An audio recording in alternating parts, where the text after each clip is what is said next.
Lo esencial en profecía. Explorando el ministerio profético de Daniel y Juan. Lección 7. Un libro sellado reabierto, lectura adicional o sugerida. El conflicto de los siglos, páginas 389 a 403.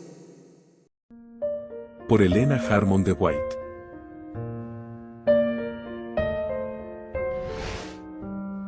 Dale me gusta, suscríbete y activa las notificaciones.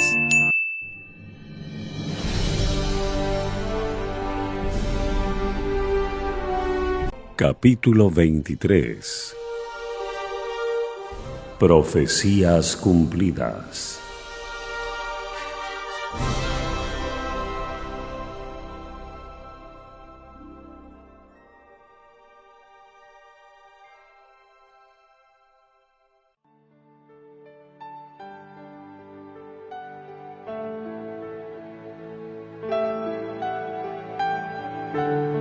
Cuando hubo pasado el tiempo en que al principio se había esperado la venida del Señor, la primavera de 1844, los que así habían esperado con fe su advenimiento, se vieron envueltos durante algún tiempo en la duda y la incertidumbre. Mientras que el mundo los consideraba como completamente derrotados y como si se hubiese probado que habían estado acariciando un engaño, la fuente de su consuelo seguía siendo la palabra de Dios. Muchos continuaron escudriñando las Santas Escrituras, examinando de nuevo las pruebas de su fe y estudiando detenidamente las profecías para obtener más luz. El testimonio de la Biblia en apoyo de su actitud parecía claro y concluyente. Había señales que no podían ser mal interpretadas y que daban como cercana la venida de Cristo. La bendición especial del Señor, manifestada tanto en la conversión de los pecadores como en el reavivamiento de la vida espiritual entre los cristianos, había probado que el mensaje provenía del cielo. Y aunque los creyentes no podían explicar el chasco que habían sufrido, abrigaban la seguridad de que Dios los había dirigido en lo que habían experimentado. Las profecías que ellos habían aplicado al tiempo del segundo advenimiento iban acompañadas de instrucciones que correspondían especialmente con su estado de incertidumbre e indecisión, y que los animaban a esperar pacientemente en la firme creencia de que lo que entonces parecía obscuro a sus inteligencias sería aclarado a su debido tiempo. Entre estas profecías se encontraba la de Habacuc 2, 1 al 4. Me pondré, dije, sobre mi atalaya, me colocaré sobre la fortaleza y estaré mirando para ver qué me dirá Dios y lo que yo he de responder tocante a mi queja. A lo que respondió Jehová y dijo, escribe la visión y escúlpela sobre tablillas, para que se pueda leer corrientemente. Porque la visión todavía tardará hasta el plazo señalado, bien que se apresura hacia el fin, y no engañará la esperanza. Aunque tardare, aguárdala, porque de seguro vendrá, no se tardará.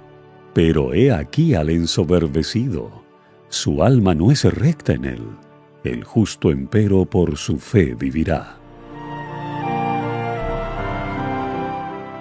Ya por el año 1842, la orden dada en esta profecía, escribe la visión y escúlpela sobre tablillas para que se pueda leer corrientemente, le había sugerido a Carlos Fitch la redacción de un cartel profético con que ilustrar las visiones de Daniel y del Apocalipsis.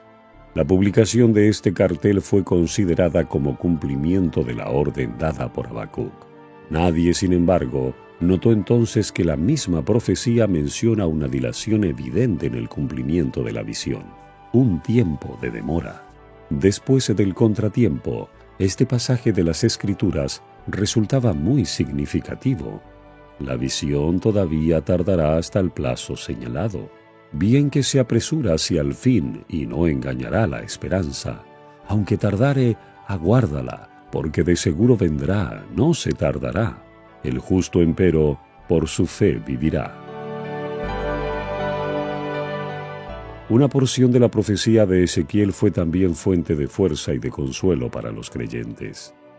Tuve además revelación de Jehová que decía: Hijo del hombre, ¿qué refrán es este que tenéis en la tierra de Israel que dice: se van prolongando los días y fracasa toda visión? Por tanto diles: han llegado los días y el efecto de cada visión. Hablaré, y la cosa que dijere se efectuará, no se dilatará más. Los de la casa de Israel están diciendo: la visión que éste ve es para de aquí a muchos días. Respecto de tiempos lejanos profetiza él.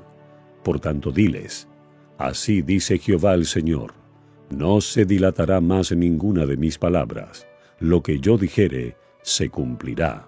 Ezequiel 12, 21 al 25, 27 y 28. Los que esperaban se regocijaron en la creencia de que aquel que conoce el fin desde el principio había mirado a través de los siglos y, previendo su contrariedad, les había dado palabras de valor y esperanza. De no haber sido por esos pasajes de las Santas Escrituras que los exhortaban a esperar con paciencia y firme confianza en la palabra de Dios, su fe habría cejado en la hora de prueba. La parábola de las 10 vírgenes de San Mateo 25 ilustra también lo que experimentaron los adventistas. En el capítulo 24 de San Mateo, en contestación a la pregunta de sus discípulos respecto a la señal de su venida y del fin del mundo, Cristo había anunciado algunos de los acontecimientos más importantes de la historia del mundo y de la Iglesia desde su primer advenimiento hasta su segundo, a saber, la destrucción de Jerusalén, la gran tribulación de la Iglesia bajo las persecuciones paganas y papales, el obscurecimiento del sol y de la luna y la caída de las estrellas. Después habló de su venida en su reino y refirió la parábola que describe las 2 clases de siervos que esperarían su aparecimiento. El capítulo 25 empieza con las palabras: entonces el reino de los cielos será semejante a 10 vírgenes. Aquí se presenta a la Iglesia que vive en los últimos días la misma enseñanza de que se habla al fin del capítulo 24. Lo que ella experimenta se ilustra con las particularidades de un casamiento oriental. Entonces el reino de los cielos será semejante a 10 vírgenes que tomaron sus lámparas y salieron a recibir al esposo. Y 5 de ellas eran insensatas, y 5 prudentes, porque las insensatas, cuando tomaron sus lámparas, no tomaron aceite consigo, pero las prudentes tomaron aceite en sus vasijas, juntamente con sus lámparas. Tardándose, pues, el esposo, cabecearon todas y se durmieron. Mas a la medianoche fue oído el grito: «¡He aquí que viene el esposo! ¡Salid a recibirle!». Se comprendía que la venida de Cristo, anunciada por el mensaje del primer ángel, estaba representada por la venida del esposo. La extensa obra de reforma que produjo la proclamación de su próxima venida correspondía a la salida de las vírgenes. Tanto en esta parábola como en la de San Mateo 24, se representa 2 clases de personas. Unas y otras habían tomado sus lámparas, la Biblia, y a su luz salieron a recibir al esposo. Pero mientras que las insensatas, cuando tomaron sus lámparas, no tomaron aceite consigo, las prudentes tomaron aceite en sus vasijas juntamente con sus lámparas. Estas últimas habían recibido la gracia de Dios, el poder regenerador e iluminador del Espíritu Santo, que convertía su palabra en una antorcha para los pies y una luz en la senda. A fin de conocer la verdad, habían estudiado las Escrituras en el temor de Dios y habían procurado con ardor que hubiese pureza en su corazón y su vida.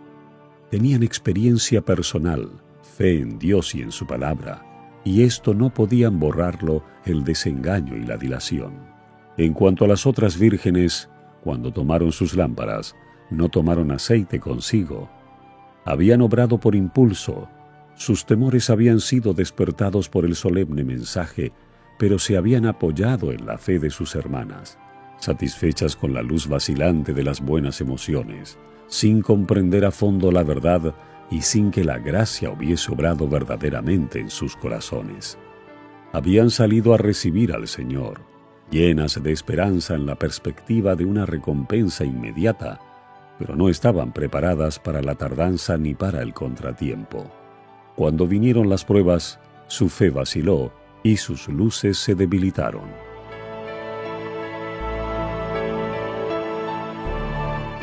Tardándose, pues, el esposo, cabecearon todas y se durmieron. La tardanza del esposo representa la expiración del plazo en que se esperaba al Señor, el contratiempo y la demora aparente. En ese momento de incertidumbre, el interés de los superficiales y de los sinceros a medias empezó a vacilar y cejaron en sus esfuerzos, pero aquellos cuya fe descansaba en un conocimiento personal de la Biblia tenían bajo los pies una roca que no podía ser barrida por las olas de la contrariedad.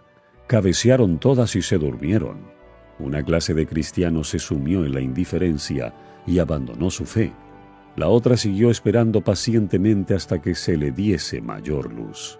Sin embargo, en la noche de la prueba, esta segunda categoría pareció perder, hasta cierto punto, su ardor y devoción. Los tibios y superficiales no podían seguir apoyándose en la fe de sus hermanos. Cada cual debía sostenerse por sí mismo o caer.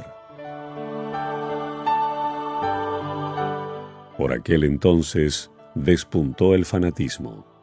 Algunos que habían profesado creer fervidamente en el mensaje rechazaron la palabra de Dios como guía infalible y, pretendiendo ser dirigidos por el Espíritu, se abandonaron a sus propios sentimientos, impresiones e imaginación. Había quienes manifestaban un ardor ciego y fanático y censuraban a todos los que no querían aprobar su conducta. Sus ideas y sus actos inspirados por el fanatismo no encontraban simpatía entre la gran mayoría de los adventistas. No obstante, sirvieron para atraer oprobio sobre la causa de la verdad.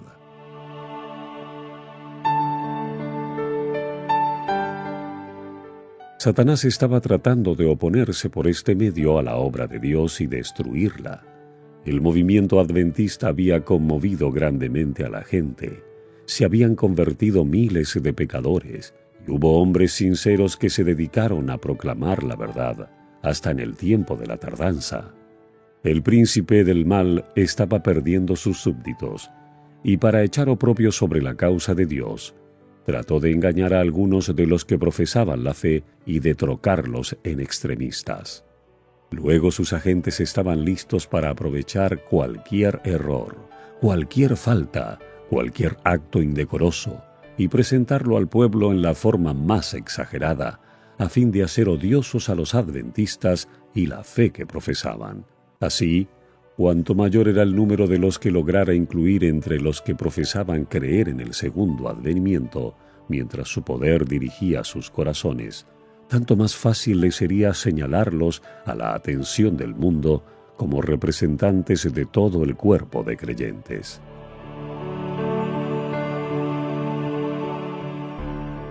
Satanás es el acusador de nuestros hermanos, y es su espíritu el que inspira a los hombres a acechar los errores y defectos del pueblo de Dios y a darles publicidad, mientras que no se hace mención alguna de las buenas acciones de este mismo pueblo.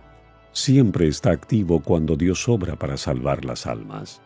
Cuando los hijos de Dios acuden a presentarse ante el Señor, Satanás viene también entre ellos. En cada despertamiento religioso está listo para introducir a aquellos cuyos corazones no están santificados y cuyos espíritus no están bien equilibrados. Cuando estos han aceptado algunos puntos de la verdad y han conseguido formar parte del número de los creyentes, él influye por conducto de ellos para introducir teorías que engañarán a los incautos. El hecho de que una persona se encuentre en compañía de los hijos de Dios y hasta en el lugar de culto y en torno a la mesa del Señor, no prueba que dicha persona sea verdaderamente cristiana. Allí está con frecuencia Satanás en las ocasiones más solemnes, bajo la forma de aquellos a quienes puede emplear como agentes suyos. El príncipe del mal disputa cada pulgada del terreno por el cual avanza el pueblo de Dios en su peregrinación hacia la ciudad celestial. En toda la historia de la Iglesia, ninguna reforma ha sido llevada a cabo sin encontrar serios obstáculos. Así aconteció en los días de San Pablo.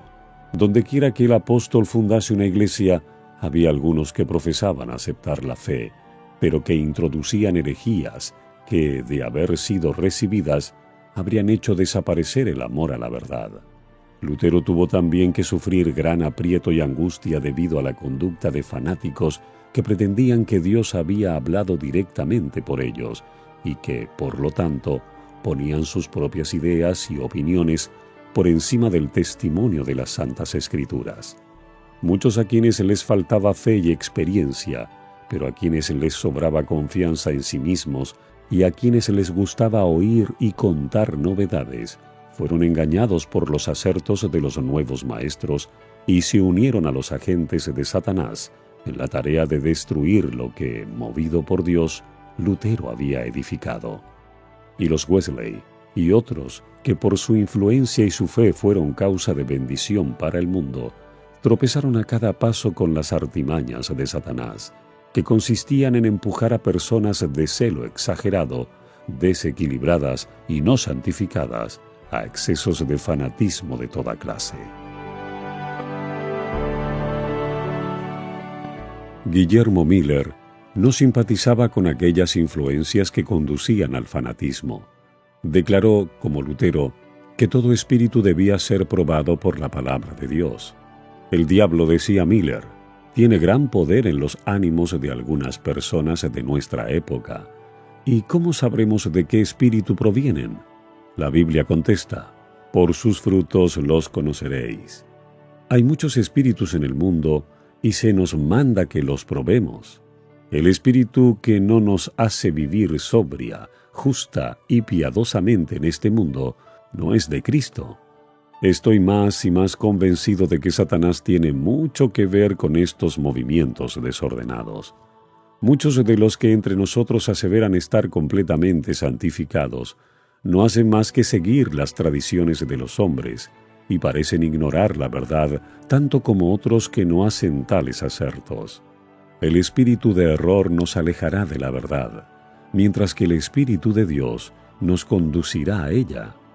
Pero decís vosotros, una persona puede estar en el error y pensar que posee la verdad. ¿Qué hacer en tal caso? A lo que contestamos, el Espíritu y la palabra están de acuerdo. Si alguien se juzga a sí mismo por la palabra de Dios y encuentra armonía perfecta en toda la palabra, entonces debe creer que posee la verdad. Pero si encuentra que el espíritu que le guía no armoniza con todo el contenido de la ley de Dios o su libro, ande entonces cuidadosamente para no ser apresado en la trampa del diablo. Muchas veces, al notar una mirada benigna, una mejilla humedecida y unas palabras entrecortadas, he visto mayor prueba de piedad interna que en todo el ruido de la cristiandad.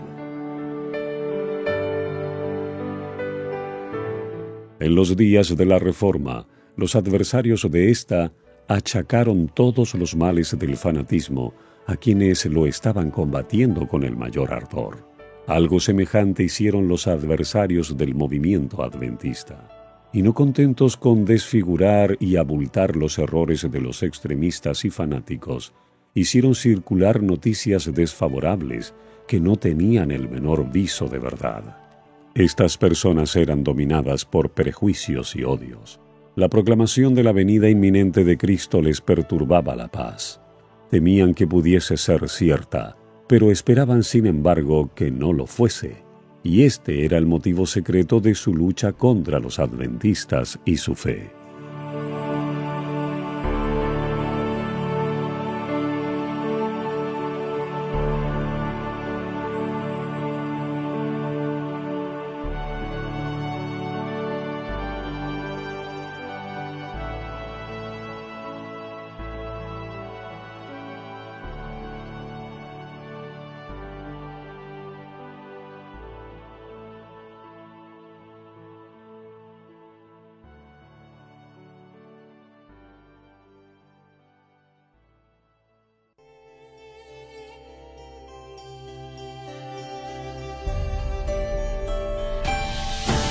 Usted está escuchando la lectura sin comentarios del libro El conflicto de los siglos. Capítulo 23. Profecías cumplidas.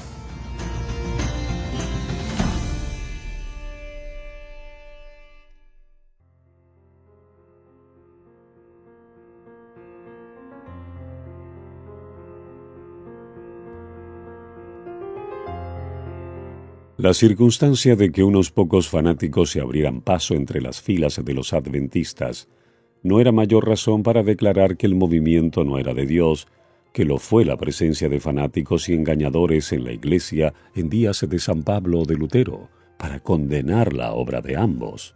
Despierte el pueblo de Dios de su somnolencia y emprenda seriamente una obra de arrepentimiento y de reforma. Escudriñe las Escrituras para aprender la verdad tal cual es en Jesús. Conságrese por completo a Dios, y no faltarán pruebas de que Satanás está activo y vigilante. Manifestará su poder por todos los engaños posibles y llamará en su ayuda a todos los ángeles caídos de su reino. No fue la proclamación del segundo advenimiento lo que dio origen al fanatismo y a la división. Estos aparecieron en el verano de 1844, cuando los adventistas se encontraban en un estado de duda y perplejidad con respecto a su situación real. La predicación del mensaje del primer ángel y del clamor de medianoche tendía directamente a reprimir el fanatismo y la disensión. Los que participaban en estos solemnes movimientos estaban en armonía, sus corazones estaban llenos de amor mutuo y de amor hacia Jesús, a quien esperaban ver pronto. Una sola fe y una sola esperanza bendita los elevaban por encima de cualquier influencia humana y les servían de escudo contra los ataques de Satanás.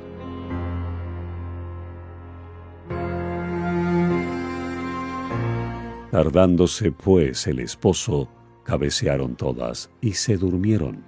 Mas a la medianoche fue oído el grito: «¡He aquí que viene el esposo! ¡Salid a recibirle!».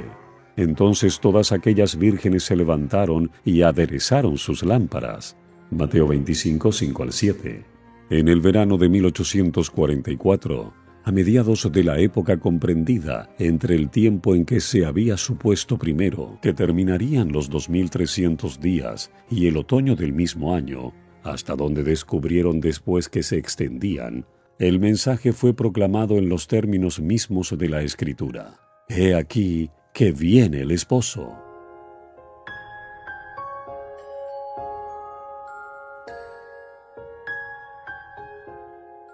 Lo que condujo a este movimiento fue el haberse dado cuenta de que el decreto de Artajerjes en pro de la restauración de Jerusalén, el cual formaba el punto de partida del periodo de los 2300 días, empezó a regir en el otoño del año 457 a.C., y no a principios del año, como se había creído anteriormente. Contando desde el otoño de 457, los 2300 años concluían en el otoño de 1844. Los argumentos basados en los símbolos del Antiguo Testamento indicaban también el otoño como el tiempo en que el acontecimiento representado por la purificación del santuario debía verificarse. Esto resultó muy claro cuando la atención se fijó en el modo en que los símbolos relativos al primer advenimiento de Cristo se habían cumplido. La inmolación del Cordero Pascual prefiguraba la muerte de Cristo. San Pablo dice: «Nuestra Pascua, que es Cristo, fue sacrificada por nosotros». 1 Corintios 5:7. La gavilla de las primicias del trigo, que era costumbre mecer ante el Señor en tiempo de la Pascua, era figura típica de la resurrección de Cristo. San Pablo dice, hablando de la resurrección del Señor y de todo su pueblo: «Cristo, las primicias, luego los que son de Cristo en su venida». Primera de Corintios 15:23. Como la gavilla de la ofrenda mecida, que era las primicias o los primeros granos maduros recogidos antes de la cosecha, así también Cristo es primicias de aquella inmortal cosecha de rescatados que en la resurrección futura serán recogidos en el granero de Dios. Estos símbolos se cumplieron no solo en cuanto al acontecimiento, sino también en cuanto al tiempo. El día 14 del primer mes de los judíos, el mismo día y el mismo mes en que 15 largos siglos antes el Cordero Pascual había sido inmolado, Cristo, después de haber comido la Pascua con sus discípulos, estableció la institución que debía conmemorar su propia muerte como Cordero de Dios que quita el pecado del mundo. En aquella misma noche fue aprehendido por manos impías para ser crucificado e inmolado, y como antitipo de la gavilla mecida, nuestro Señor fue resucitado de entre los muertos al tercer día, primicias de los que durmieron, cual ejemplo de todos los justos que han de resucitar, cuyo vil cuerpo transformará y hará semejante a su cuerpo glorioso. Primera de Corintios 15:20, Filipenses 3:21. Asimismo, los símbolos que se refieren al segundo advenimiento deben cumplirse en el tiempo indicado por el ritual simbólico. Bajo el régimen mosaico, la purificación del santuario, o sea, el gran día de la expiación, caía en el 10º día del 7º mes judío, Levítico 16, 29 al 34. Cuando el sumo sacerdote, habiendo hecho expiación por todo Israel y habiendo quitado así sus pecados del santuario, salía a bendecir al pueblo.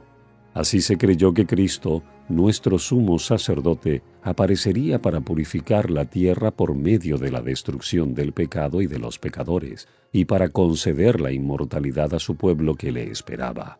El 10º día del 7º mes, el gran día de la expiación, el tiempo de la purificación del santuario, el cual en el año 1844 caía en el 22 de octubre, fue considerado como el día de la venida del Señor.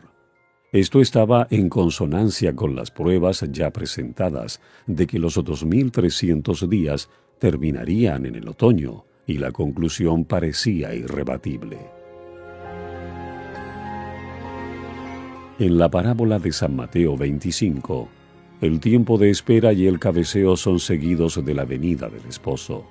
Esto estaba de acuerdo con los argumentos que se acaban de presentar y que se basaban tanto en las profecías como en los símbolos.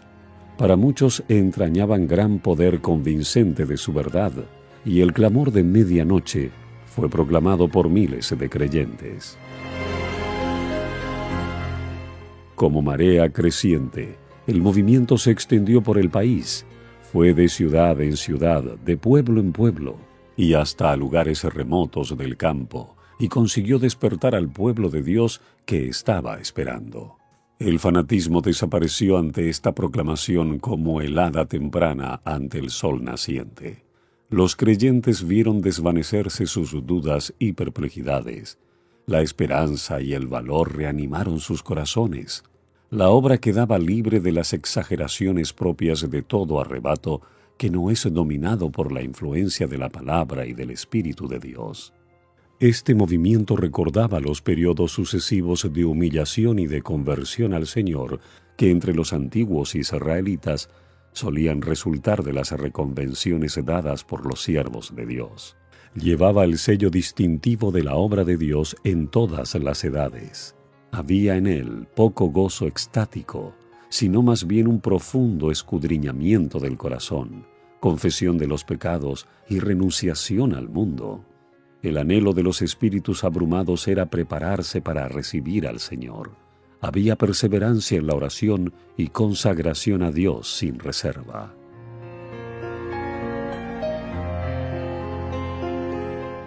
Dijo Miller al describir esta obra: no hay gran manifestación de gozo, no parece sino que éste fuera reservado para más adelante, para cuando cielo y tierra gocen juntos de dicha indecible y gloriosa.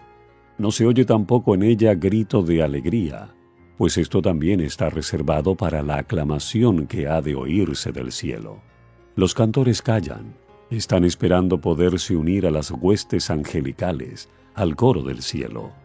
No hay conflicto de sentimientos, todos son de un corazón y de una mente.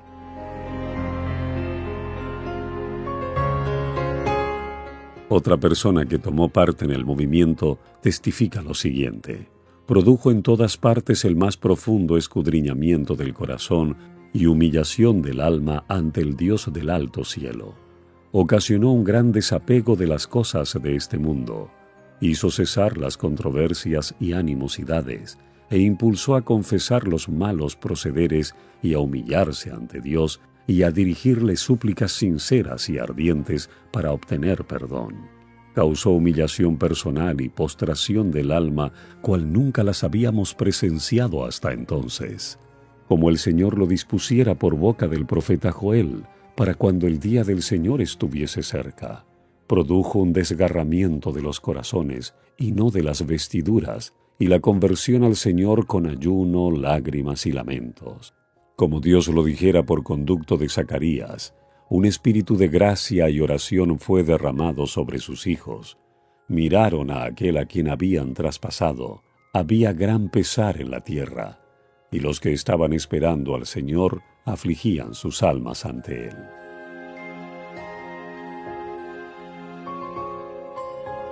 Entre todos los grandes movimientos religiosos habidos desde los días de los apóstoles, ninguno resultó más libre de imperfecciones humanas y engaños de Satanás que el del otoño de 1844. Ahora mismo, después del transcurso de muchos años, todos los que tomaron parte en aquel movimiento y han permanecido firmes en la verdad, sienten aún la santa influencia de tan bendita obra y dan testimonio de que ella era de Dios. Al clamar: «He aquí que viene el esposo, salid a recibirle», los que esperaban se levantaron y aderezaron sus lámparas. Estudiaron la palabra de Dios con una intensidad e interés antes desconocidos. Fueron enviados ángeles del cielo para despertar a los que se habían desanimado y para prepararlos a recibir el mensaje. La obra no descansaba en la sabiduría y los conocimientos humanos, sino en el poder de Dios. No fueron los de mayor talento, sino los más humildes y piadosos los que oyeron y obedecieron primero al llamamiento. Los campesinos abandonaban sus cosechas en los campos. Los artesanos dejaban sus herramientas y con lágrimas y gozo iban a pregonar el aviso. Los que anteriormente habían encabezado la causa fueron los últimos en unirse a este movimiento. Las iglesias en general cerraron sus puertas a este mensaje, y muchos de los que lo aceptaron se separaron de sus congregaciones. En la providencia de Dios, esta proclamación se unió con el segundo mensaje angelical y dio poder a la obra. El mensaje «He aquí que viene el esposo» no era tanto un asunto de argumentación, si bien la prueba de las Escrituras era clara y terminante. Iba acompañado de un poder que movía e impulsaba al alma. No había dudas ni discusiones.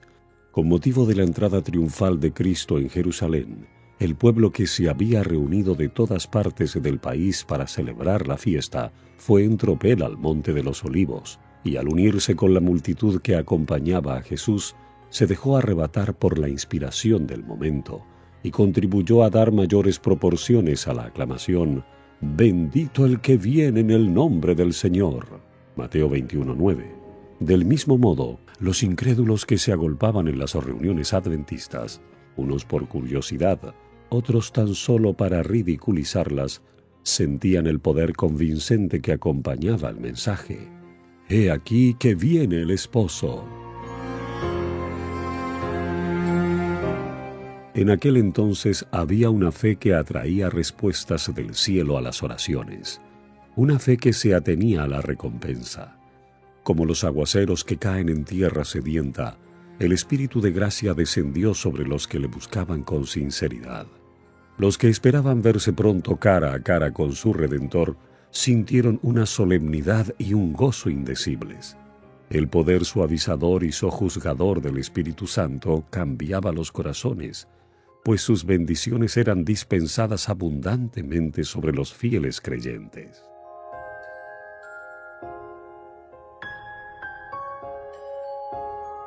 Los que recibieron el mensaje llegaron cuidadosa y solemnemente al tiempo en que esperaban encontrarse con su Señor. Cada mañana sentían que su primer deber consistía en asegurar su aceptación para con Dios. Sus corazones estaban estrechamente unidos y oraban mucho unos con otros y unos por otros. A menudo se reunían en sitios apartados para ponerse en comunión con Dios, y oíanse voces de intercesión que desde los campos y las arboledas ascendían al cielo. La seguridad de que el Señor les daba su aprobación era para ellos más necesaria que su alimento diario, y si alguna nube obscurecía sus espíritus, no descansaban hasta que se hubiera desvanecido. Como sentían el testimonio de la gracia que les perdonaba, anhelaban contemplar a aquel a quien amaban sus almas.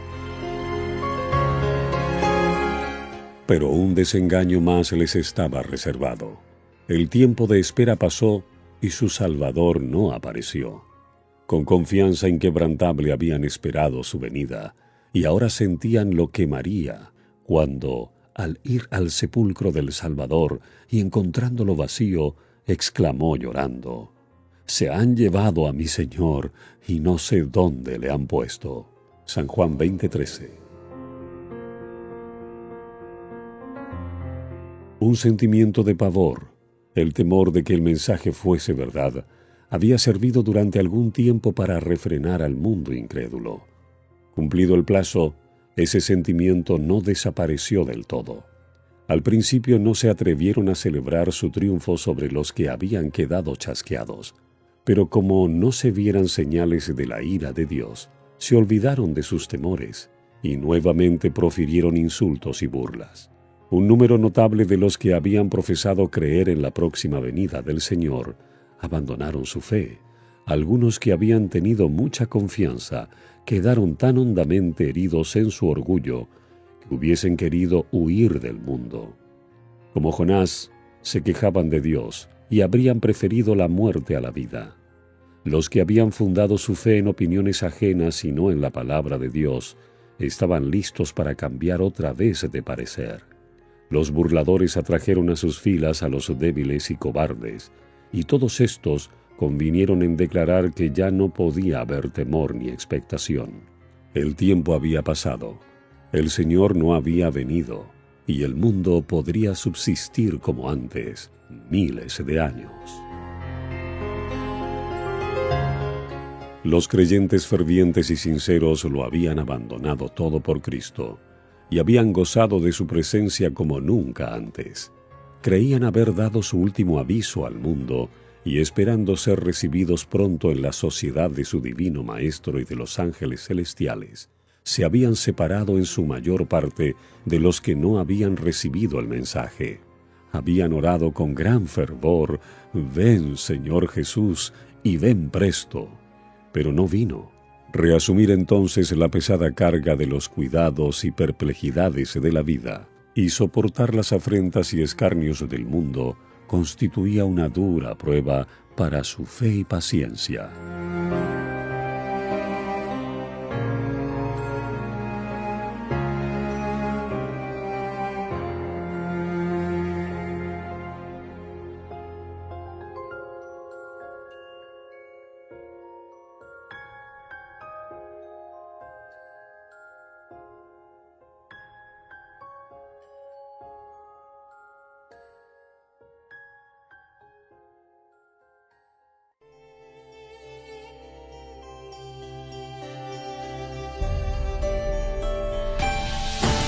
Usted está escuchando la lectura sin comentarios del libro El conflicto de los siglos. Capítulo 23. Profecías cumplidas.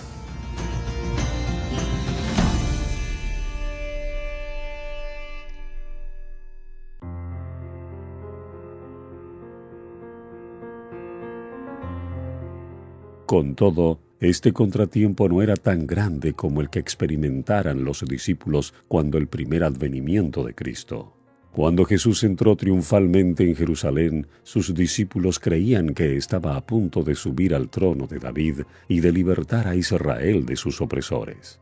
Llenos de esperanza y de gozo anticipado, rivalizaban unos con otros en tributar honor a su rey. Muchos tendían sus ropas como alfombra en su camino y esparcían ante él palmas frondosas. En su gozo y entusiasmo unían sus voces a la alegre aclamación: «¡Hosana al Hijo de David!». Cuando los fariseos, incomodados y airados por esta explosión de regocijo, expresaron el deseo de que Jesús censurara a sus discípulos, él contestó: «Si estos callaren, las piedras clamarán». Lucas 19:40. Las profecías deben cumplirse. Los discípulos estaban cumpliendo el propósito de Dios. Sin embargo, un duro contratiempo les estaba reservado. Pocos días pasaron antes que fueran testigos de la muerte atroz del Salvador y de su sepultura. Su expectación no se había realizado y sus esperanzas murieron con Jesús. Fue tan solo cuando su Salvador hubo salido triunfante del sepulcro, cuando pudieron darse cuenta de que todo había sido predicho por la profecía y de que era necesario que el Mesías padeciese y resucitase de entre los muertos. Hechos 17:3. 500 años antes, el Señor había declarado por boca del profeta Zacarías: «Regocíjate en gran manera, oh hija de Sión, rompen aclamaciones, oh hija de Jerusalén. He aquí que viene a ti tu rey, justo y victorioso, humilde y cabalgando sobre un asno, es decir, sobre un pollino, hijo de asna». Zacarías 9:9. Si los discípulos se hubiesen dado cuenta de que Cristo iba al encuentro del juicio y de la muerte, no habrían podido cumplir esta profecía. Del mismo modo, Miller y sus compañeros cumplieron la profecía y proclamaron un mensaje que la inspiración había predicho que iba a ser dado al mundo, pero que ellos no hubieran podido dar si hubiesen entendido por completo las profecías que indicaban su contratiempo y que presentaban otro mensaje que debía ser predicado a todas las naciones antes de la venida del Señor. Los mensajes del primer ángel y del segundo fueron proclamados en su debido tiempo y cumplieron la obra que Dios se había propuesto cumplir por medio de ellos. El mundo había estado observando y creía que todo el sistema adventista sería abandonado en caso de que pasase el tiempo sin que Cristo viniese. Pero aunque muchos, al ser muy tentados, abandonaron su fe, hubo algunos que permanecieron firmes.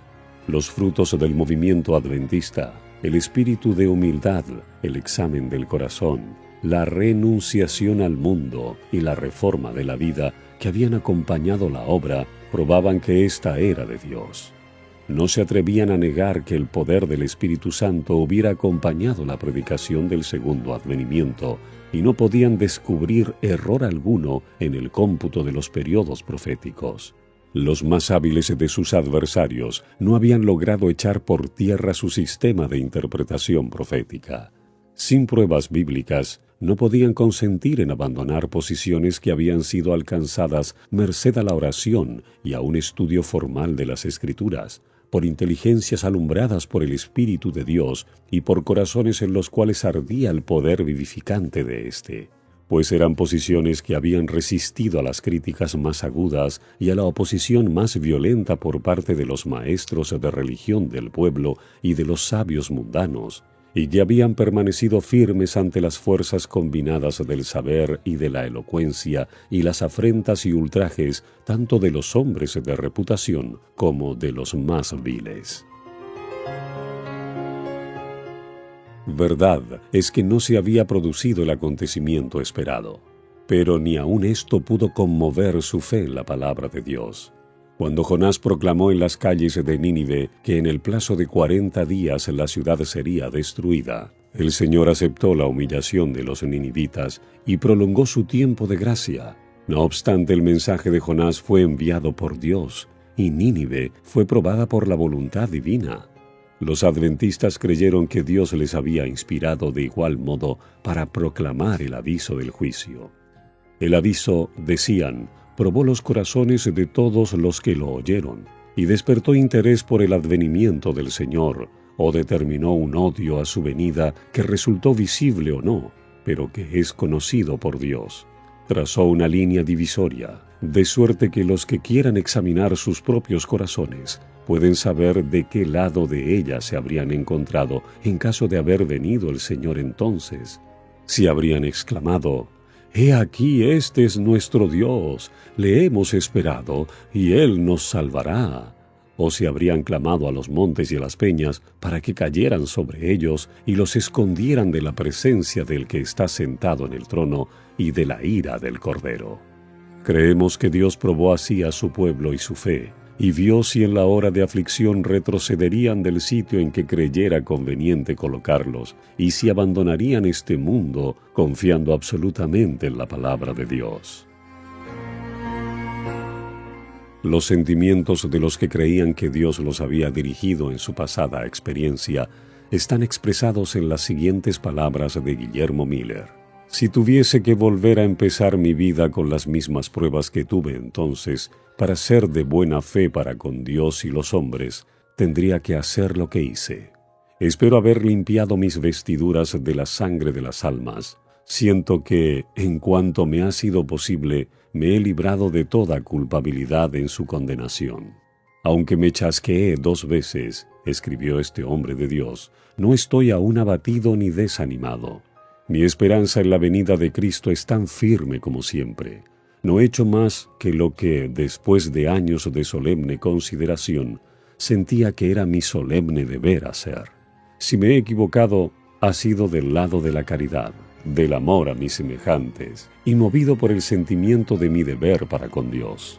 Algo sé de cierto, y es que no he predicado nada en que no creyese, y Dios ha estado conmigo, su poder se ha manifestado en la obra, y mucho bien se ha realizado. A juzgar por las apariencias humanas, muchos miles fueron inducidos a estudiar las Escrituras por la predicación de la fecha del advenimiento, y por ese medio y la aspersión de la sangre de Cristo, fueron reconciliados con Dios. Nunca he solicitado el favor de los orgullosos, ni temblado ante las amenazas del mundo. No seré yo quien compre ahora su favor, ni vaya más allá del deber para despertar su odio.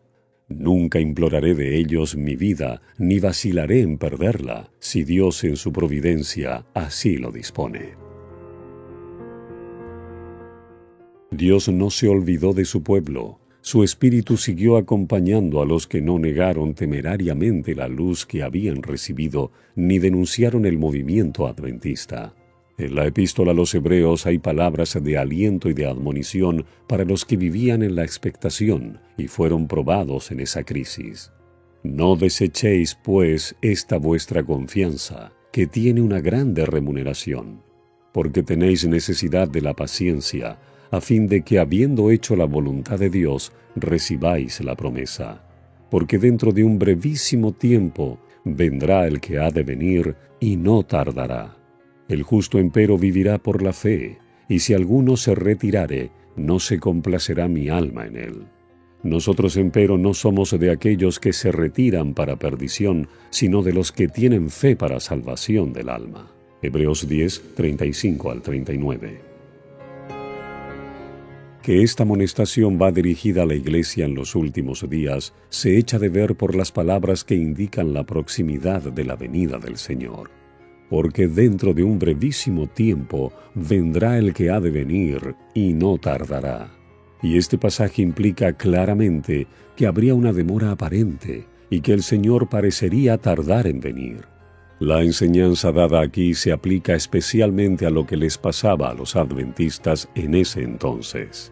Los cristianos a quienes van dirigidas esas palabras estaban en peligro de zozobrar en su fe. Habían hecho la voluntad de Dios al seguir la dirección de su espíritu y de su palabra, pero no podían comprender los designios que había tenido en lo que habían experimentado, ni podían discernir el sendero que estaba ante ellos, y estaban tentados a dudar de si en realidad Dios los había dirigido. Entonces era cuando estas palabras tenían su aplicación. El justo empero vivirá por la fe. Mientras la luz brillante del clamor de medianoche había alumbrado su sendero y habían visto abrirse el sello de las profecías y cumplirse con presteza las señales que anunciaban la proximidad de la venida de Cristo, habían andado en cierto sentido por la vista. Pero ahora, abatidos por esperanzas defraudadas, solo podían sostenerse por la fe en Dios y en su palabra. El mundo escarnecedor decía: «Habéis sido engañados, abandonad vuestra fe y declarad que el movimiento adventista era de Satanás». Pero la palabra de Dios declaraba: «Si alguno se retirare, no se complacerá mi alma en él». Renunciar entonces a su fe y negar el poder del Espíritu Santo que había acompañado al mensaje habría equivalido a retroceder camino de la perdición. Estas palabras de San Pablo los alentaban a permanecer firmes. «No desechéis, pues, esta vuestra confianza. Tenéis necesidad de la paciencia, porque dentro de un brevísimo tiempo vendrá el que ha de venir, y no tardará». El único proceder seguro para ellos consistía en apreciar la luz que ya habían recibido de Dios, atenerse firmemente a sus promesas y seguir escudriñando las sagradas Escrituras, esperando con paciencia y velando para recibir mayor luz. Amén. Dale me gusta, suscríbete y activa las notificaciones. Dios derrame múltiples bendiciones sobre tu vida y la de tu familia.